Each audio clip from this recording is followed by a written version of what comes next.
அனைவருக்கும் வணக்கம். இது நியூஸ் ஃபர்ஸ்டின் மதிய நேர பிரதான செய்தி அறிக்கை. உங்களோடு இணைந்து கொள்ளும் நான் ஜெஃப்ரி ஜபதார்ஷன். சக்தி டிவி குளோபலூடாக உலகெங்கிலும் இருந்து இணைந்து கொண்டிருக்கும் உங்கள் அனைவரையும் நாங்கள் நேரடியாக சந்திக்கிறோம்.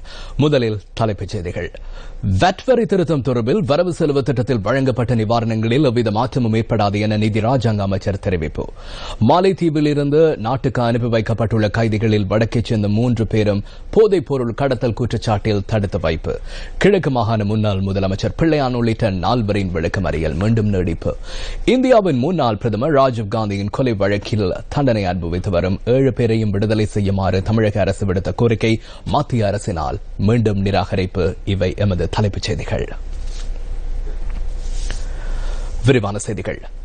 வட் வரி திருத்தம் தொடர்பில் வரவு செலவு திட்டத்தில் வழங்கப்பட்ட நிவாரணங்களில் எவ்வித மாற்றமும் ஏற்படாது என நிதி ராஜாங்க அமைச்சர் லக்ஷ்மண் யாபாபேவாதன தெரிவித்துள்ளார். அமைச்சரவை தீர்மானங்களை அறிவிக்கும் ஊடகவியலாளர் சந்திப்பில் கலந்து கொண்டு கருத்து வெளியிட்ட போதே அமைச்சர் இதனை கூறினார். வட் வரி திருத்தத்தினூடாக மின்சாரம் மற்றும் குடிநீர் தொடர்பில் மக்கள் நேரடியாக பாதிக்கப்படுவதாக தெரிவிக்கப்பட்டமைக்கமைய அவை தொடர்பான வரி திருத்தங்களை நிறுத்துவதற்கு தீர்மானிக்கப்பட்டுள்ளதாகவும் அமைச்சர் குறிப்பிட்டுள்ளார். மேலும் சுகாதாரத்துறைகளில் ஔடதங்களை தவிர ஏனைய பிரிவுகளில் வரி திருத்தம் மேற்கொள்ளப்படும் எனவும் அமைச்சர் லக்ஷ்மண் யாபாபேவாதன தெரிவித்துள்ளார். 12 வீதமாக காணப்படும் வரியை குறைந்தபட்சம் 15 தொடக்கம் 20 வீதத்திற்குள் அதிகரிக்காவிடின் சுகாதார சேவையில் பணிபுரிவோருக்கு இன்னும் சில வருடங்களில் மாதச் சம்பளத்தை பெற்றுக் கொள்வதில் சிக்கல் ஏற்படும் எனவும் அவர் கூறியுள்ளார். இதன் காரணமாகவே வட் வரியில் திருத்தங்களை மேற்கொள்வதற்கு தீர்மானிக்கப்பட்டுள்ளதாகவும் அமைச்சர் லக்ஷ்மண் யாபாபேவாதன கொழும்பில் நடைபெற்ற அமைச்சரவை தீர்மானங்களை அறிவிக்கும் ஊடகவியலாளர் சந்திப்பில் தெளிவுபடுத்தியுள்ளார். மாலைத்தீவிலிருந்து நாட்டுக்கு அனுப்பி வைக்கப்பட்டுள்ள கைதிகளில் வடக்கைச் சேர்ந்த 3 பேரும் போதைப் பொருள் கடத்தல் குற்றச்சாட்டில் தடுத்து வைக்கப்பட்டுள்ளனர். 10ஆம் தேதி நாட்டிற்கு அனுப்பி வைக்கப்பட்ட 12 கைதிகளும் வெலிக்கடை சிறைச்சாலையில் தடுத்து வைக்கப்பட்டுள்ளதாக சிறைச்சாலைகள் ஊடக பேச்சாளரும் ஆணையாளருமான துஷார உப்புல்தெனிய குறிப்பிட்டுள்ளார்.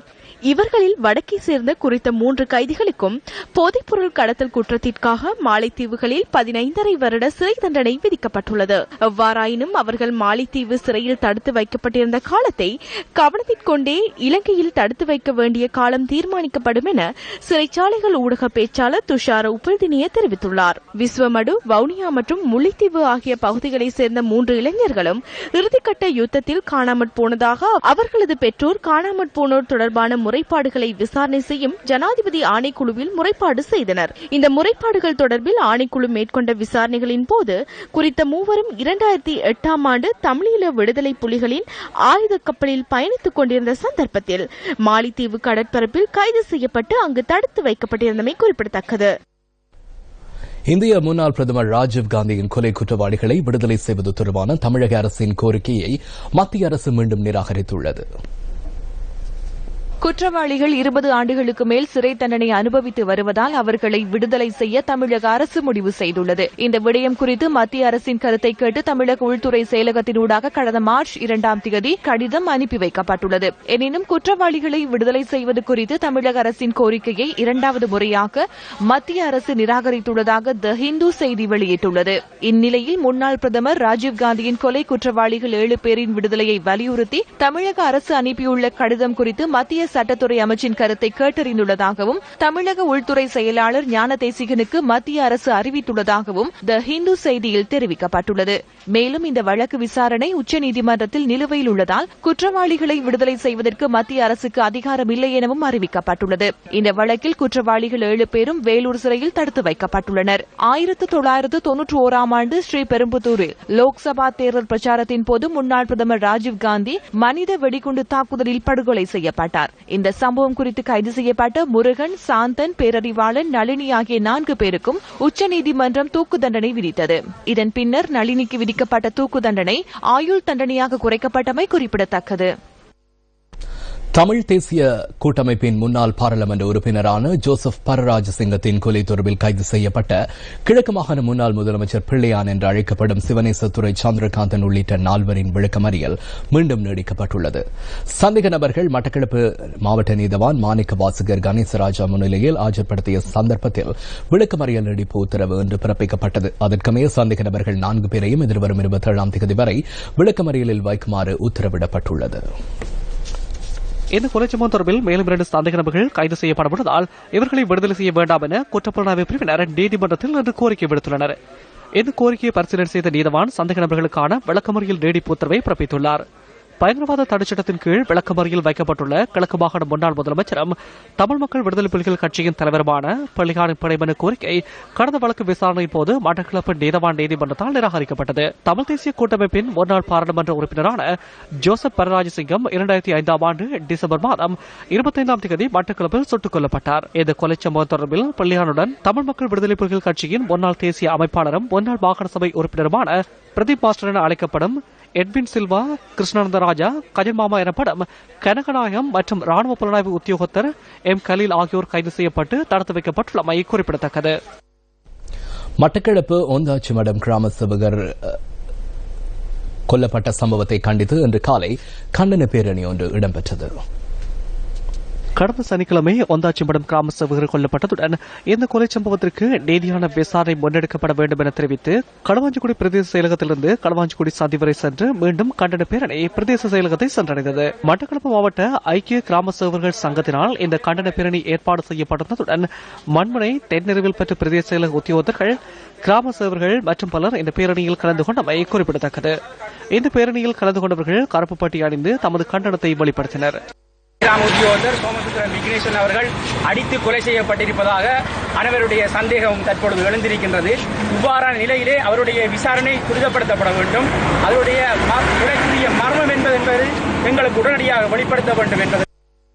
வவுனியா வடக்கு பிரதேச செயலகத்தின் கழகங்களுக்கிடையிலான விளையாட்டு விழா நேற்று நெடுங்கணி பொது விளையாட்டு மைதானத்தில் இடம்பெற்றது.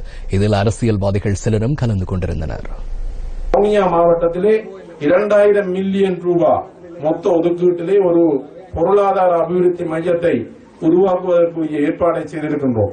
இந்த வருடம் கிட்டத்தட்ட 400 மில்லியன் ரூபாய் அந்த பொருளாதார மத்திய நிலையத்தை உருவாக்குவதற்கு ஒதுக்கப்பட்டிருக்கின்றது. வவுனியா நகருக்கு அண்மையில் உள்ள ஒரு காணியை நாங்கள் தெரிவு செய்திருக்கின்றோம். ஆனால் ஒரு சில காரணங்களுக்காக அந்த காணியை இந்த தேவைக்கு விடுவிப்பதற்கு சிலர் தயக்கம் காட்டிக் கொண்டிருக்கின்றார்கள்.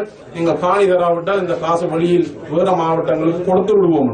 பொறுப்பான அமைச்சர் பேசும்போது சொன்னார், பெற்றுக் கொள்வதற்கு பாராளுமன்ற மாகாண சபை உறுப்பினர்களுக்கு ஒதுக்கப்படுகின்ற ஒரு சொற்ப நிதியில நாங்கள் வவுனியா, மன்னார், முல்லைத்தீவு போன்ற இந்த 3 மாவட்டங்களுக்கும் எங்களுடைய நிதியை பகிர்ந்தளிப்பதிலே பாரிய சிக்கல்கள், சிரமங்கள் இருக்கின்றன. தொழில் வேலை வாய்ப்பு இல்லை என்ற ஒரு பாரிய பிரச்சனை. 2016-17 இந்த 2 வருட காலத்துக்குள்ளே புலம்பெயர்ந்த நாட்டில் இருக்கக்கூடிய பலர் இன்றைக்கு மாகாண அரசோடும் மத்திய அரசோடும் தொடர்பு கொண்டு தாங்கள் இந்த பிரதேசங்களிலே பல்வேறுபட்ட தொழிற்சாலைகளை அமைப்பதற்காக சில பேச்சுவார்த்தைகள் நடைபெற்றுக் கொண்டிருக்கின்றன.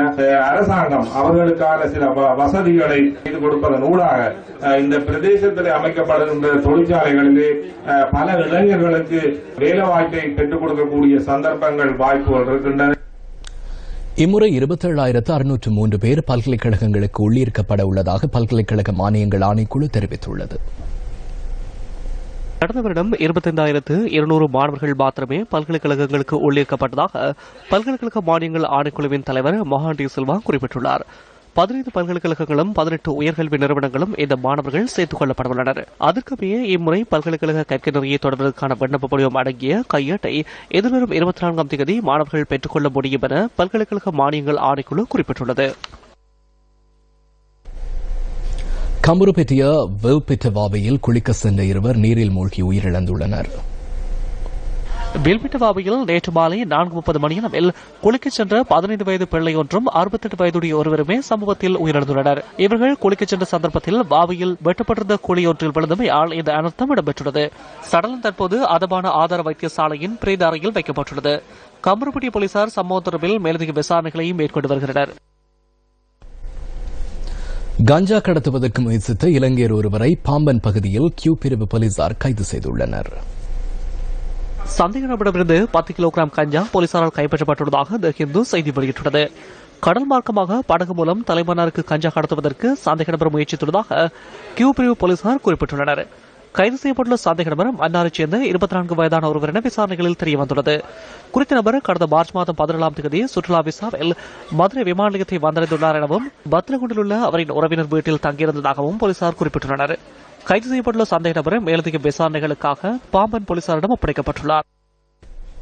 நாட்டில் நிலவும் கடும் வெப்பம் காரணமாக வறட்சி மற்றும் குடிநீருக்கான தட்டுப்பாடு ஏற்பட்டுள்ளது.